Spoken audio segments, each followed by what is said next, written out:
you guys? I'm Tatiana, this is Luna, the bearded dragon, and you're watching My Tiny Zoo. Today, I'll be showing you how to save money while keeping exotic pets like reptiles.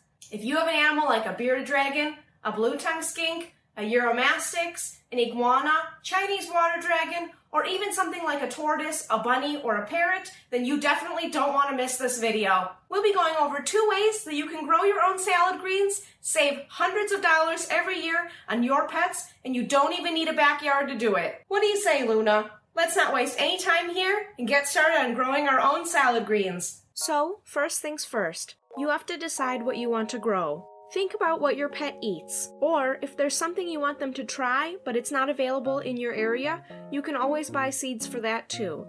For me, I focused on arugula because it's the most common green that I feed my bearded dragon. To buy organic arugula at the stores around me costs anywhere between $3 and $5 for 1 pack, and I buy a fresh pack every week. This pack of seeds costs $2, and there are thousands of seeds inside that can probably yield enough arugula to feed my bearded dragon's entire lifespan.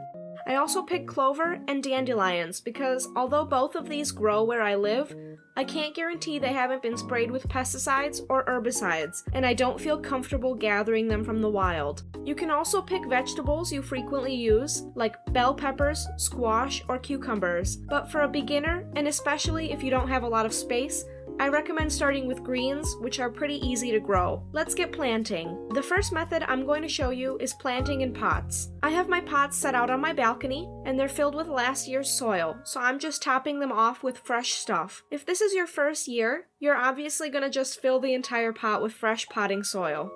I put my labels in, and I'm poking some shallow holes into the dirt. I'm not going any deeper than a fingertip, so don't feel like you have to bury your seeds super deep into the pot. Make sure you're not planting them too close together. Read the back of your seed pack for spacing instructions. The seeds are so tiny that if you bury them super deep, they won't be able to sprout. I'm putting 1 seed in each hole. Even if 1 or 2 don't make it, I should have enough that this container will fill up with clover. After there's a seed in each hole, make sure to gently cover them with dirt. Don't pack it down super tight, just fill in the holes and leave it at that. Now we're going to do the same thing with dandelions.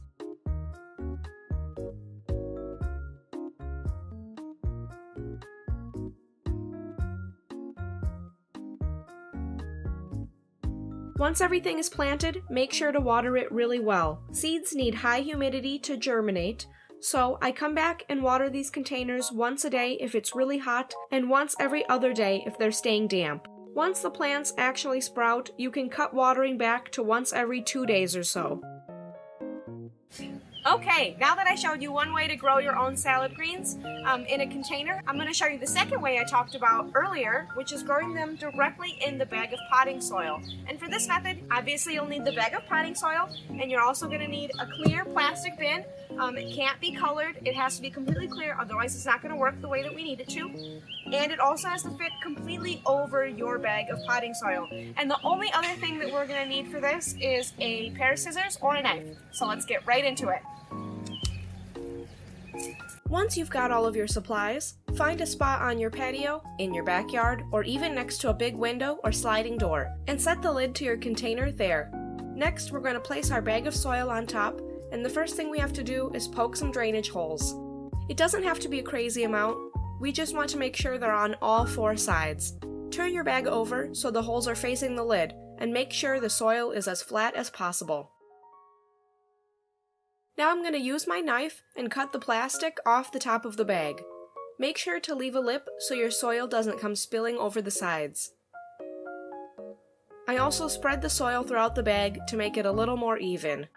We're ready to plant now. Using your fingertip, make 4 little rows for our seeds to rest in.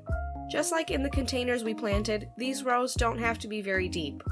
These are my arugula seeds, which my bearded dragon, Luna, really loves. So this entire bag is going to be filled with arugula. My second bag I filled with spinach and a salad mix. These greens aren't actually very good for reptiles, so this bag is more for me to eat out of, which is another perk of this method. Once the seeds are in place, gently cover them with soil. No need to press them down or bury them too deep. Just spread the soil out with your fingers until you can't see the rows anymore. Water the seeds really well and continue to water them every day to every other day, and cut back to every 2 days once they start to sprout. So here's what our beds look like after just a couple of weeks. You can see that our lettuce, our spinach, and our arugula are really taking off. In maybe 1 or 2 more weeks, they'll be ready for us to start harvesting. And to harvest them, I just start with the leaves on the bottom and I slowly work my way up, harvesting only a couple of leaves per plant and giving them time in between harvests to produce more. Well, that's it for this method. Now you might be wondering what that plastic bin was for, and I can show you. Once the outside temperatures reach below 32 degrees, our vegetables like peppers, cucumbers, and lettuce will start to die off because it's just too cold for them. If you live in a northern state like me, our shorter growing season really limits the amount of time we have to grow things like lettuce and vegetables for our animals. So that's where the plastic bin comes in. So this bin, when you put it over your bag of soil and your salad greens, acts like a temporary greenhouse. The sun can still penetrate through the clear plastic and heat up this bag of dirt. Keep your plants warm while the outside temperatures drop below 30 degrees.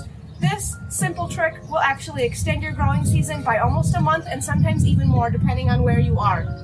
But since it's pretty warm outside right now, I'm going to go ahead and take it off and I'm going to leave it for when it gets cold again.